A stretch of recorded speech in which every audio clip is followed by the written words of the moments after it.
Another episode of Heavy in the Paint. Gerald Brown here, getting you ready for not only college basketball, but my favorite time of the year. Yes, yes, yes. Baseball. And you know what? Every time I talk to this gentleman, you know what? It gets me excited. I feel fulfilled. I learned about the game of baseball. I tell you this, he knows what he's talking about. MLB insider writer Ricky Keeler joining me here, heavy in the paint. Ricky, as always, man, I've said this to so many people. You are a testament to the fact of the matter is what you know about the game and how much information you provide. And I'm always appreciative to have a few moments of your time. How's everything going? It's an honor to hear that. I'm happy to make my heavy in the paint debut and looking forward to getting the season underway. Yes, indeed. So it couldn't have started any more painful for the Yankees. Let's get right to it. The big story in baseball is dealing with the Gerrit Cole injury. He's going to be out for some time. Right now, it's suspected to be 1 to 2 months, but he's not going to be available for opening day. Ricky, the knee-jerk reaction would be, oh my God, what do the Yankees do? Brian Cashman, you go out, go get Jordan Montgomery, Blake Snell. But looking at this situation, and I know it's all about posturing, can the Yankees really go and delve deep into their farm system and utilize starting some of these young guys, unproven?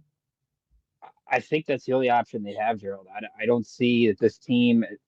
I'm not the biggest Blake Snell fan in the world. I think he's the most overrated two-time Cy Young Award winner just because of the walks and he doesn't give you deep in the games.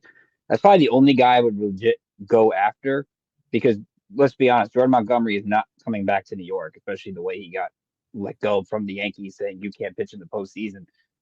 But there's nothing really else out there. Dylan Cease got traded to the Padres, and I would never give the White Sox Spencer Jones unless Juan Soto signed a contract extension tomorrow.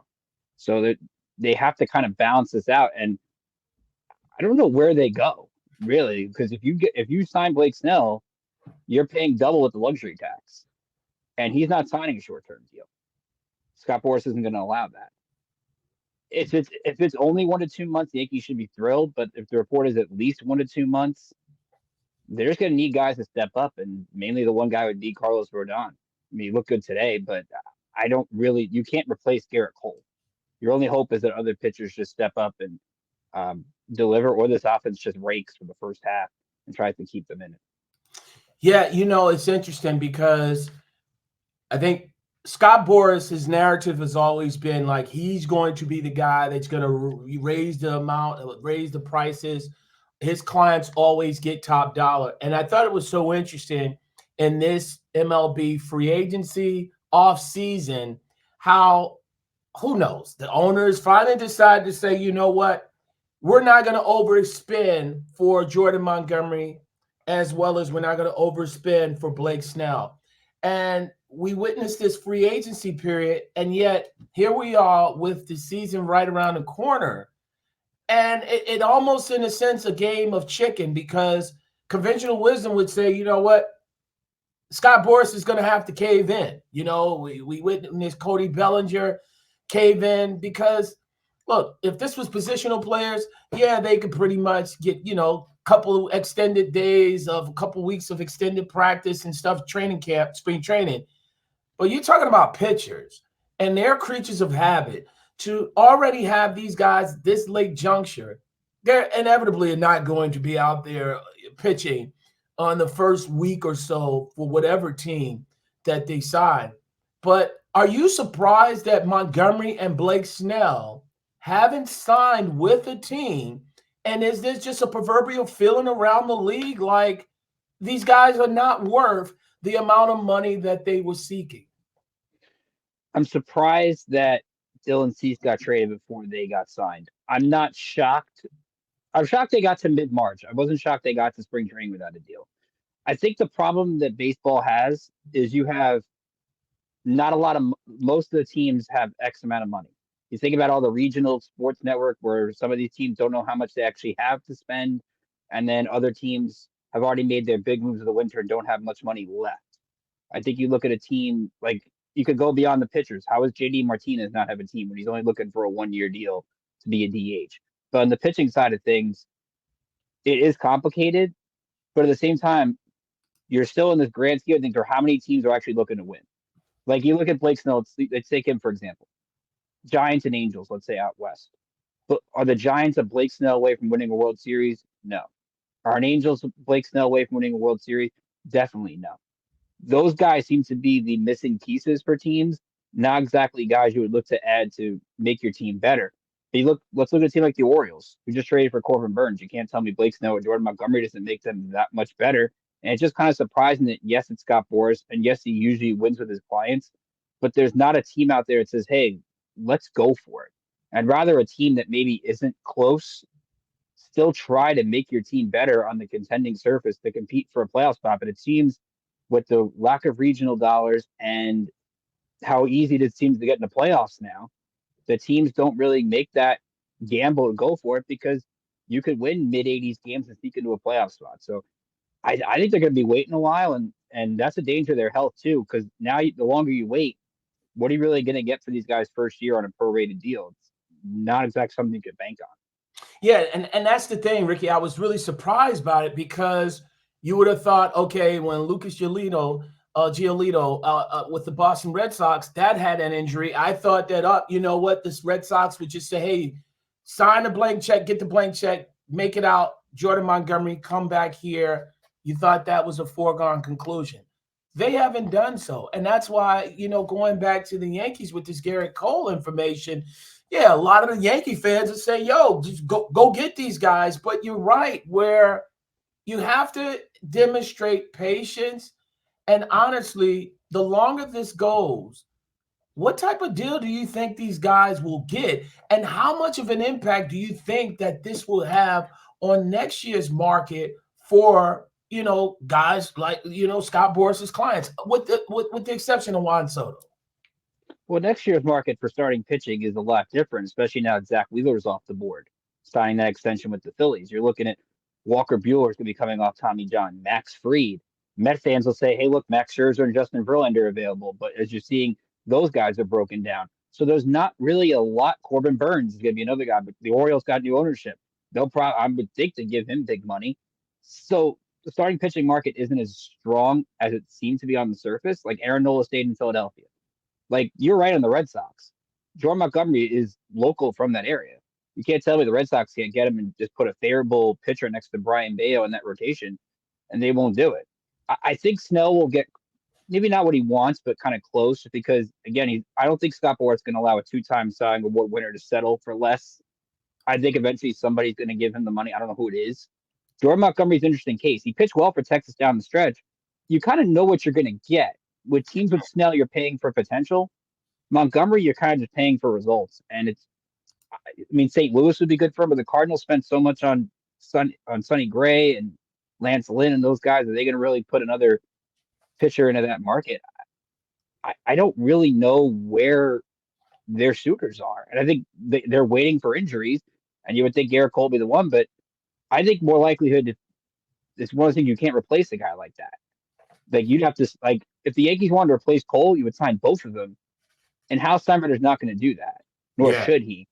I think Boras is going to be interesting next year because not only does Boras have Soto, Boras has Pete Alonso.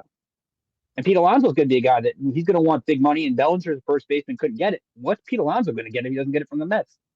It just depends on what teams have the cash because it doesn't seem like a lot of them do. Yeah. Ricky, when you touched on the fact is that you got a guy like JD Martinez that's out there, solid, designated hitter, really help a team like the Mets, protection for Pete Alonso. How much of the trickle down effect can you see that how much of an impact where it clearly shows that the impact of basically Snell and Montgomery really affected the middle tier or lower tier, position players? How surprised are you at that? It's not shocking. Teams want to get younger. It's clear when people want the young guys to come up. They've put rules in place in baseball where if you got a prospect that makes the opening day roster and he wins an award, you get a draft pick. So there's incentive to get these guys up earlier than there used to be. JD Martinez is surprised, but it's not even just him. Tommy Pham, who was with the Diamondbacks in the World Series last year, doesn't have a deal. And you can't tell me his clubhouse presence isn't up in the outfield. You need vets. I think what the analytics things like don't understand, you need vets to help your clubhouse. Like those guys are the ones you're going to lean on. Like let's look at the Mets, for example, with Martinez. I know David Stearns and Steve Cohen haven't spent the money that they did last year. You can't tell me that JD Martinez is an upgrade over Mark Vientos at DH. I don't care how many chances you want to give Mark Vientos. You're putting the Mets need a DH in the middle of that lineup to contend for a playoff spot. The goal is still to make the playoffs, even though if your goal isn't what it was a year ago. So you have to kind of change your mindset that way. Another guy, want to go pitcher wise, Michael Lorenzen. Michael Lorenzen was on the Phillies last year, had a rough second half despite the no hitter, but that's another guy you can get for pitching depth if you're looking for a pitcher that could be a starter or reliever. It's just kind of weird that the mid tier free agent, it just seems when you go young versus mid tier, you're going to go young because they're cost controlled and because you're looking to kind of upgrade that athleticism and kind of grow stars and save money in other areas. So to me, the game, Gerald's only going to get younger before it goes back to being the old vets again. Yeah, and I mean, you know, a prime example of that is the Baltimore Orioles, where what they did last year. Ricky, I don't think they're a one-hit wonder, and I don't think that they're a fluke. You know, you still got Toronto that's out there with Vlad Guerrero Jr. They're going to have to make some decisions. So this is a big season for their team. Some of those players as they move into sort of that free agency period or around there. How do you look at that AL East and specifically the Boston, really the Baltimore Orioles? I like their team. I was really concerned though. One of the question mark, I think Kyle Bradish being hurt to start the year. Now you're relying a lot on Grayson Rodriguez, which is why adding Corbin Burns was huge for this rotation. I like their lineup. The other question I have really is their bullpen. Losing a guy like Felix Bautista, they did bring in Craig Kimbrell, but Craig Kimbrell is not 10 years ago Craig Kimbrell. So they do have some concern with him and Yinyer Cano in the back end of that bullpen. And the other concern with Baltimore is how do they handle being the hunted, Yes, not the hunters? great I point. think they've got the young team to do it. I think they are right now the favorite. I think they were the favorite pre-Cole, just because I don't trust this Yankee team after last year. Like, can you really go from 82 wins to 95 just by adding Juan Soto and Alex Verdugo and those guys? There's still a lot of variables there with the rotation, even in the bullpen. And who knows what's going on with the middle. Canley's not starting the year. So that's a big loss, I think, in that regard. You still gotta like Tampa, which is weird because you get rid of Tyler Glass now, Yeah. and they just get arms and they help their lineup, and there's just always something weird with them because I can't trust Toronto either. So I would go Baltimore, and right now, considering what the Yankees state of flux is, I can't count out Tampa Bay. They just seem to always find a way to make the playoffs more often than not. Yeah, I mean Kevin Cash and that front office, they figure out a way to be very, very competitive in that American League East. Let's go around out to the shift around in the West, in the Central, actually in American League Central. Minnesota, Rocco Baldelli has done an absolute job, phenomenal job with that team and that organization. Them in the playoffs and stuff, and them having some success. And obviously, you just mentioned about Dylan Cease going to the Padres from the White Sox. When you look at that division, would you say it's really Minnesota's to lose, or is there a dark horse in that Central? I think it's most likely a dark horse. I like Minnesota, but you also have them trading Jorge Polanco to Seattle. We'll see what Julian can do in that infield. They do lose Sonny Gray in that rotation, which I think is a big loss. But right now, there's not the White Sox aren't really competing. I think the Royals can be a little bit better. I mean, they did add Seth Lugo and Mike Walk, a couple of vets to that rotation, so I think that'll help them. You can never really count out Cleveland, but they've got a first-year manager. I think if you're looking at a team that maybe shows the rise, maybe Detroit. I mean, you can't count out AJ Hinch at manager. I kind of like the depth with Gio Urshela. They got Screwball on the top of the rotation, who's got some talent. Can Javi Baez bounce back? What does Spencer Torkelson look like? Riley Green.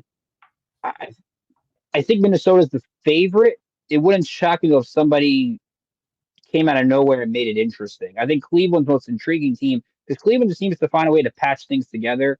And even though they don't sign people, like their entire rotation is homegrown, the variable is what does Cleveland look like in July, And if they're out of it in July, what do they do with Shane Bieber? Because right Yeah. now, Shane Bieber would probably be the top trade deadline guy if we're projecting into July. And if you want to connect the dots back to the Yankees, Matt Blake worked with Shane Bieber for years. I think that's what Yankee fans would be hoping for then, is to get Bieber for a rental.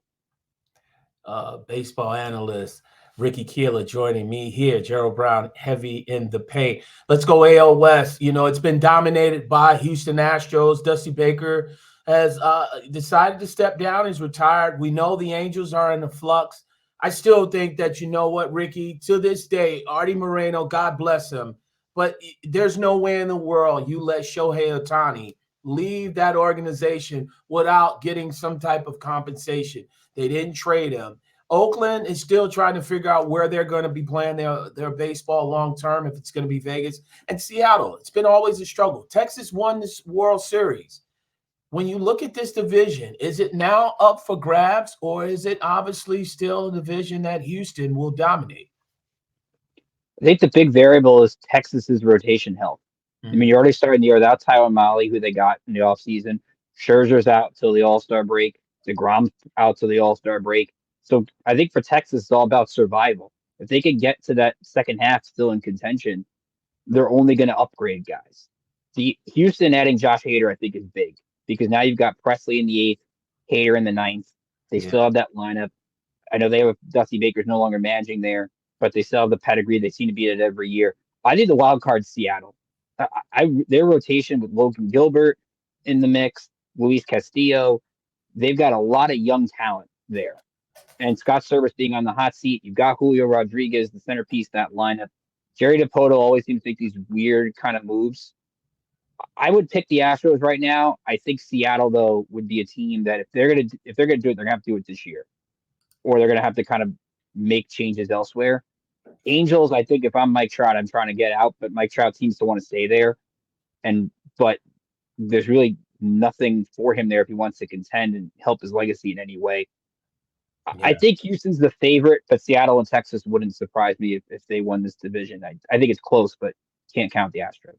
Yeah, I agree with you, Mike Trout, but I don't think the market is really one that's a robust market. You know, he's dealing with some back issues and things of that nature, and now he's going to be by himself. So, you know, I'd be very, very surprised if he doesn't request a trade somewhere around the deadline.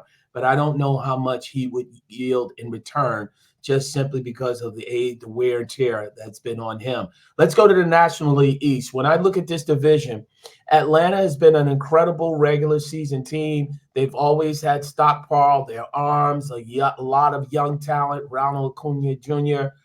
But the biggest thing I'm going to look at this division, and mainly the Atlanta Braves, I want to pinpoint, Ricky, is the fact of the matter is they were steamrolling everybody last year. And then all of a sudden, you have a Philadelphia Phillies team in which the same division, they were no match, but they get into that second round, the divisional series, and Philly just have their way with the Atlanta Braves and stuff. And I'm just curious to see how they will respond after having and owning that AL East last year. How will they respond going into this year? Because it's almost in a sense, if you will, you can't really judge them on what they do in the regular season. It has to be about the postseason. And I'm just really curious to see how the response will be for this young team.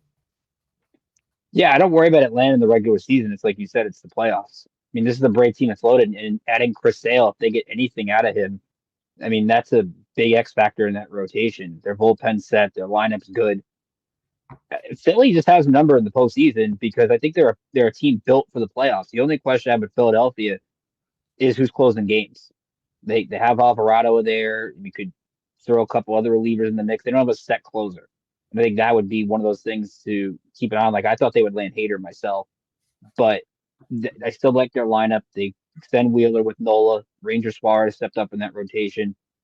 Atlanta should win the East in the regular season, but the team they don't want to play is the Phillies in the playoffs because Philadelphia, when you watch that DS last year, they just seem to be a step ahead of Atlanta every single time. And the Braves are like Dodgers East. Can they actually get through the playoffs and make that big hit or Spencer Strider have a huge game in terms of striking out 8 or 9 and kind of creating his legacy further? If you're looking for a surprise, if there is one, like I think the team that has potential I like Miami's rotation. I mean, Jesus Luzardo's there. Yuri Perez is a talented player that turned AJ Puck into a starter. I would love the Marlins to take that pitching depth and trade for a bat because I think that would make them different. And I like the Mets. The only question I have with them is outside of Quintana's consistency, what's Luis Severino? What's Sean Manaea? What's Adrian Hauser? If they get anything out of that rotation, they got Edwin Diaz back. And if they add one more bat to that lineup, there's something there. Like the Mets should be in that third wild card contention. But it's right now it's Atlanta, Philly, and everybody else. Yeah, I totally agree with you on that. In Miami, it just seems like they're always playing at a disadvantage, even when they're playing at home, because it's very hard to pack that stadium in Miami. It's very, very challenging there. And then, like you said before, the Mets is a lot of reclamation projects, which is very interesting compared to what they did last free agency off season. When you go National League Central, Milwaukee had, Craig Counsell. He's no longer there as the head coach, as the head manager for them. He goes to Chicago. I look at this division and you look at overall, St. Louis really, really took a lot of steps back. And again, that's something unheard of with the Cardinals. And obviously, they have the talent that's there. Pittsburgh, I think, in Milwaukee, or Pittsburgh and Cincinnati, it's still up in the air. How do you see that division playing out? Cardinals can't be as bad as they were last year. And like I said before, they added veterans in that rotation. They were one of the worst rotations from ERA last year. They should upgrade better. Cubs, I like bringing back Bellinger, and Craig Counsell's going to help them. But the team I'm looking out for is Cincinnati. And this is a team that was in contention for the playoffs up until the last month of the year. Hunter Green should take that next step forward. Ellie De La Cruz is a stud. And they've got young players to trade. And you look at a team that if they need to make a push in July to win this division, Cincinnati's got all that player capital to do it. It's now about can those young players take that next step. But in a division that's extremely winnable, I kind of throw a dartboard here at it because I think Pittsburgh can be a little bit better as their O'Neal Cruz is finally healthy. But if I had to take like a dartboard and throw a dart at something, taking a shot, because it seems like this division is a crapshoot, I would take the Reds. I think there's just the potentials there. Wow. I think Chicago, I think the Cubs and stuff like that, obviously, you would think, especially Cody Bellinger back, and, he's on a short-term deal. And, obviously he had a strong, strong second half of the season. So, yeah, I could see that. In the West, I think that this team in the West is perhaps the team that will have the most pressure on them. And like I said before, when we were talking about the Atlanta Braves, this is clearly the narrative with the Los Angeles Dodgers. It's not going to be what they do in the regular season, but yet what they do in the postseason. And I thought it was so interesting, Ricky, that, Dave Roberts really goes out and loses and swept in the LD in divisional series to the Arizona Diamondbacks. And I just thought about it. I said, wow, that's interesting, because if that was Aaron Boone with the Yankees, I don't think that Dave Roberts would be back. And everything what they did this offseason with Yamamoto, with Ohtani, I have to say clearly, they have a lot of pressure on them, because if this team falls short of making it to the World Series, let alone winning it, what do you think is going to be the outcome with that team, and specifically Dave Roberts, their manager? Well, from what I understand, I believe Dave Roberts is in the last year of his contract. So if they don't go where they want to go, which would be the World Series, you would think they'd be looking for a new manager. It wouldn't be a firing just people not renewing the contract. I think it's a team that just needs to find that gelling at the right time. And I hated last year when people made the excuse of that people were sitting for 5 days and they should get more of an advantage. Like you got the advantage of getting the bye and setting your rotation. Arizona had to start all those guys against Milwaukee and then came in and crushed you. Like it wasn't even Arizona would take the wins out of sales first couple innings. That was the thing was most surprising. It really just comes down to getting guys hot at the right time because Mookie Betts had a terrible series. Freddie Freeman had a terrible series. And I think the wild card is what is Shohei Ohtani in the postseason? We haven't really seen it. I mean, can he deliver on the big stage? Can Yamamoto deliver on the big stage? And the Dodgers rotation, What's Yamamoto look like for a full year? I love the Glass now move, but Bueller's hurt, Tony Gonsolin's hurt, Clayton Kershaw's hurt, Dustin May's hurt. What do they get from guys like Bobby Miller taking that next step? James Paxton they added. They find ways. Like I love that their system seems to bail them out in a lot of things. They'll win the division, is as much as Arizona's fun to watch and very. When you look at the Padres now with Cease, you have a 1-2-3 of Cease, Darvish, and Musgrove. So even though they lost Soto, I mean, you look at San Diego, nothing. I think some change, but not as much as we think. They don't have Hader, but they have at least some options to the back of the bullpen, and Preller's not afraid to make a move. I think the Dodgers are the favorite, but I think the more intriguing thing is who's the second place? Is it Arizona? Is it the Padres? Is it the Giants who have actually tried to make some moves and get somewhat better? Although I think maybe Snell pushes them maybe to get to that next stage of the wild card chase if they get them. I just need to see what the Dodgers, for me, it's what they look like the end of September, early October. Can those guys click the right time? Because if they can, they're tough to beat. But you and I both know in the sport, if you're not hot for a week or two, you can go home. And Arizona has a rotation that can do it. Atlanta has a rotation that can do it. Wheeler and Nola in a 5-game series is tough as anybody. It really just comes down to the matchup, and it just seems like the Dodgers just always seem to fall short in the matchups. Yeah, they won that division by 16 games over Arizona. And you're right. That's why baseball is such a unique sport, because no matter what you do in the regular season and playoffs, like you said, you get cold and go ice cold, you're out. There is no, in between. It is such a unique situation in the sport. When you look at, obviously, the Dodgers, and I want to just touch on them a little bit more before we just get your picks and thoughts.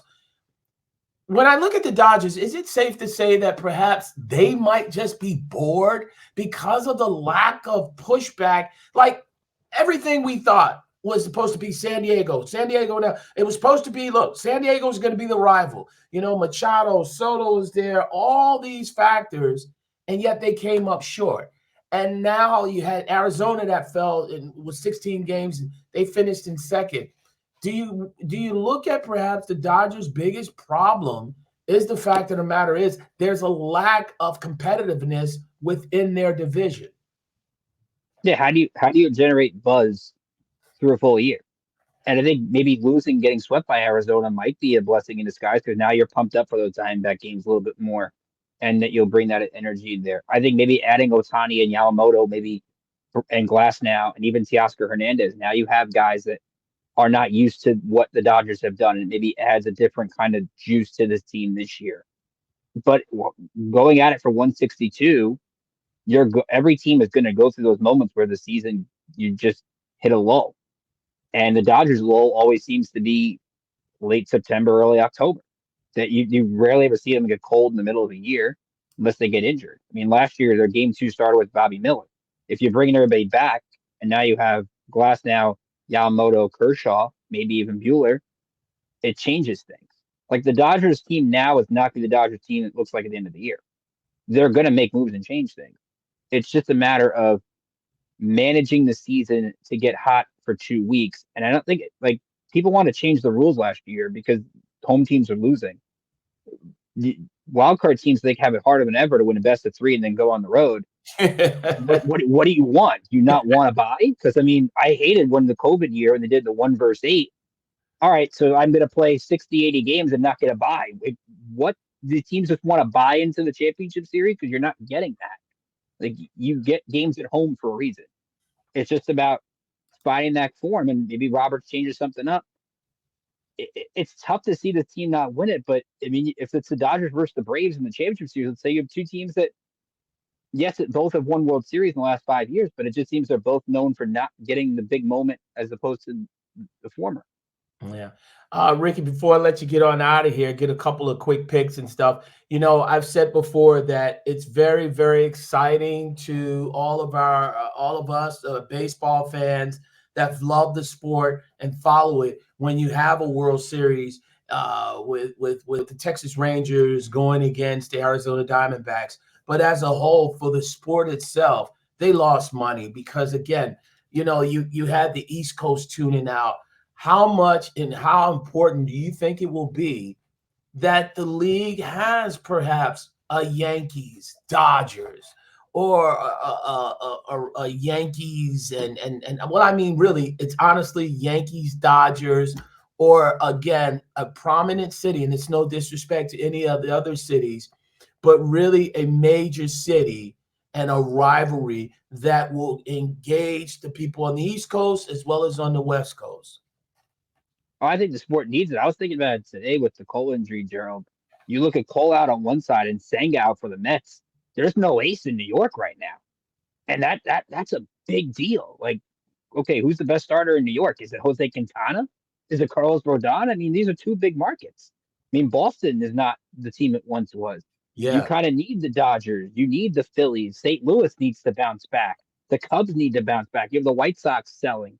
Like, who is that big mark? I think the rivalry right now in the sport is Atlanta Philadelphia. I mean, you watch the last 2 years. Those are two of those two series have been fun to watch in the DS. Let's yeah. get that in the best of seven. I think those two teams genuinely have a dislike for each other. Like, I don't know really in the American League if it's not New York or Boston. I mean, people I think are bored of the Astros, or either they're bored of them or they hate them. I don't know if anybody really likes what the Astros are doing outside of Houston. The Central doesn't really have a team that you're into. It's really just about, okay, we see it in basketball where the young players kind of take over and you start rooting for players. You get the sense in baseball, is it going to be where I'm starting to root for players more so than teams, because guys are constantly moving all around. Like a guy like Juan Soto, who's 25, is already up played for 3 teams. And you don't have that foundational piece anymore that you're really rooting for. So I wonder if baseball is going to trend toward that, even though it's more of a team game than, let's say, basketball. But okay, and back to the regional sports networks, where these teams get their money and how these young prospects get promoted as the sport gets younger, I think it's really key for the future of the sport. Who do you have real quickly? Who do you have winning the World Series? Who are the two teams you have there? Man, Don't be surprised. yeah, National League. I'm gonna say the Braves. I think if they're gonna do it, they're gonna do it now. I like their depth. I just think out of all the teams there, I think Brian Snitker's got something with this group, and I think they have an extra motivation after last year. In the American League, gosh, I want to say the O's. I really do. That's a big You know, jump. let's go Tampa.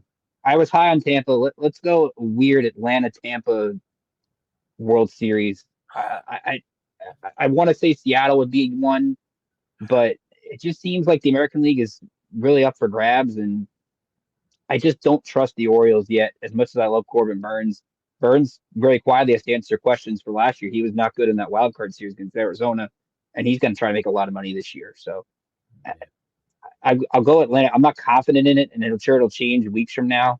But I think that's kind of what I'm feeling at the moment. Yeah.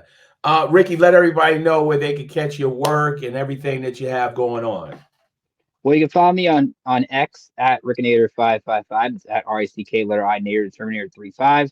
I do some Mets work over on Metsmerized and Mets Minors during the season, and just launched a show of my own over on IE Sports Radio, NY State of Sports. Every Thursday at 2 p.m. Eastern, we talk Mets, Yankees, Jets, Giants, basketball, hockey, college hoops, some soccer. We do a little bit of everything local in the New York area, and of course, a lot's gone on in New York this week. So it should be a lot of fun. We do that 1 hour every week. So again, New York State of Sports over on iesportsradio.com, live every Thursday at 2. Yeah. Well, my man, anytime. I'm waiting for my invite. Anytime.